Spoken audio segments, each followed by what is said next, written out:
उसने दूर रहने का मशवरा भी लिखा है। उसने दूर रहने का मशवरा भी लिखा है, साथ ही मोहब्बत का वास्ता भी लिखा है।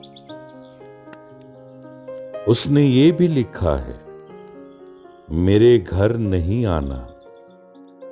साफ साफ लफ्जों में रास्ता भी लिखा है। कुछ हरूफ लिखे हैं ज़ब्त की नसीहत में। कुछ हरूफ लिखे हैं ज़ब्त की नसीहत में। कुछ हरूफ में उसने हौसला भी लिखा है। शुक्रिया भी लिखा है दिल से याद करने का। शुक्रिया भी लिखा है दिल से याद करने का। दिल से दिल का है कितना फासला भी लिखा है।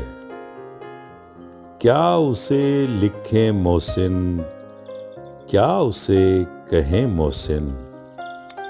क्या उसे लिखें मोहसिन, क्या उसे कहें मोहसिन, जिसने करके बेजां फिर जाने जां भी लिखा है।